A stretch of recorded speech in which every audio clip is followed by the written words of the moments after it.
Greetings, this is page 16.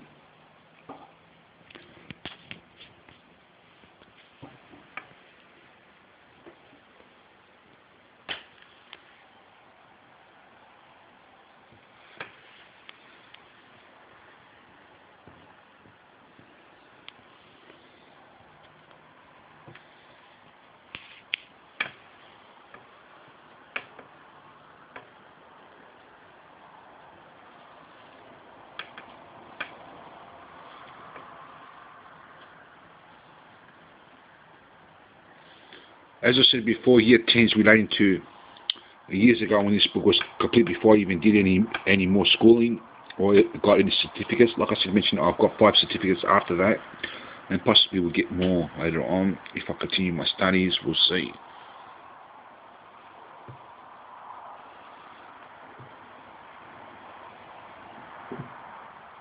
Of course, I've got certificates from the Lord. The Lord's giving me, I don't know how many, 30, 40, 50 certificates. They're all in the internet. Yeah. Really, the world may not believe their certificates, but I'm sure Christian believers who know the Lord very well and can communicate with the Lord would be able to pray and find out if they are genuine or not. Tipes más? Yeah, they can find out if they are genuine or not. I mean, it's just common sense. Those that can communicate with God in prayer, they can find out very easily. And the church will know if they're genuine certificates or not. My favourite one among all these certificates is a certificate that I got an A+, perfect, 100% score. Yet the Lord failed me. He said, now I failed you. He said to me, it's not because you haven't passed. You could pass with an A+, perfect, 100% score. As I explained in my other videos, I do the same thing to Christians. Since they deserve an A+, 100% perfect score, I give them that certificate if God wants to give it to them. I put them back in kindergarten like He's put me. Because it's basically the truth of the Bible that Jesus, we've got to become more like these little children. That is Christian children.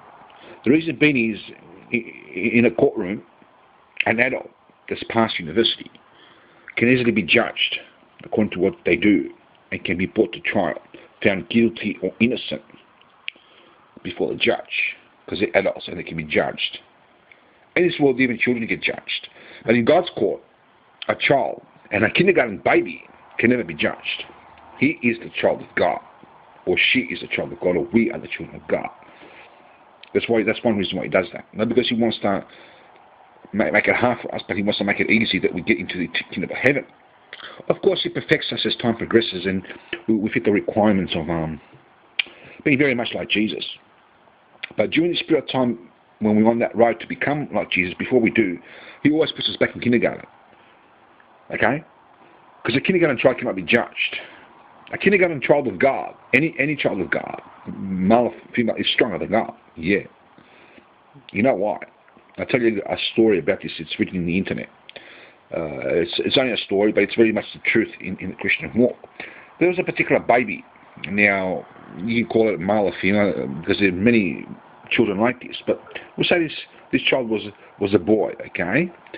And his family was persecuted for the will of God, and he was the only survivor left on planet, well, maybe not on planet Earth, but at that area. They were to persecute him, and he defends the Christian faith and says, I'm going to kill all of you. I'm stronger than Samson. I'm stronger than God and everybody put together. This child's only like 2 or 3 years old. And the illegal authorities said, this is blasphemy against God. He cannot be stronger than God. He's insulting everybody here. We've got to persecute this child. We've got to crucify him. Anyway, they were about to crucify the child on the judgment. And his father appears out of thin air with the whole army and says, what's the meaning of this? You trying to kill my son? And the authorities said, we didn't know he was the king's son. This person was a king. And besides, he has blasphemed against God. And he says he's stronger than God himself. And the great King of Kings says, well, he is stronger than God. He is my son, and I protect him. I protect him with my life. And I protect all his family. And for the persecutions of my family, and the temple of this child, he then gave the order to his whole army and killed that whole nation that were doing corrupt things. Although he did spare the ones that were in right by God. So it just goes to show that a baby in society is actually stronger than an adult when they've got the support of God. Or in our case, when a father and mother protects the little ones. The little ones, they are hopeless and they cannot do anything much and haven't got much muscle behind fighting. The father will stand up for the child. And the mother as well. The law will stand up for children, which is a very good thing. You hurt a child, the law will come hard. In proper places, I'm not sure about other countries that might be illegal, but in proper countries, you hurt a child, the laws will come hard.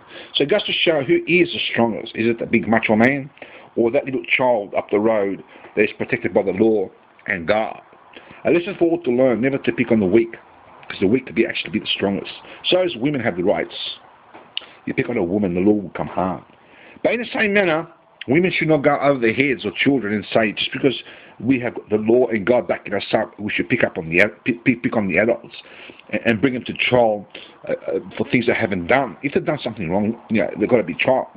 But if they've done nothing wrong, you don't present lies to the courts and to God and to the judges saying that they've done this and that when they haven't done it. You've got to be an honest person in society, whether you're a man, woman, or child. It's got to be equal rights. Okay? In my days, a lot of this was preached even before my days, but at the time, a lot of it was a lot of prejudice against the women. I was one of the persons that stood up for them and said they've got equal rights and they should be treated like human beings, not like some sort of whatever, okay? Today, I'm saying another thing. I'm saying, some of these women, not all of them, but some of the women has gone over their head and used the law system and attacking big males. A lot of cases that they may be in the right if these males have offended them, but a lot of cases these males are innocent and have been persecuted daily. The law must understand equal rights, and they must understand that whether the woman is lying or whether she is saying the truth, so is the children and so is the adults. There must be justice both for the strong and the weak. There must be justice for every human being. No one is above the law, not me or you or anyone. The only one that is above the law because he fulfills the law is God Almighty himself. That is, he's not above the law because he fulfills it in the sense that there's nothing above the law. There's nothing above the law of God. But I'm saying in the sense that he fulfills it in a perfect way and never does anything wrong by creation or himself. So is Jesus and the Holy Spirit, who's one and the same with him. So we've got to learn of the Trinity, God, that is God, Jesus Christ, holy, and to become more like him. When peace is accomplished, then everybody will be doing the correct thing and it will be safe for both adults, male and female, and especially our children. Our children need to be protected more than ever. So is the women, but so is the men.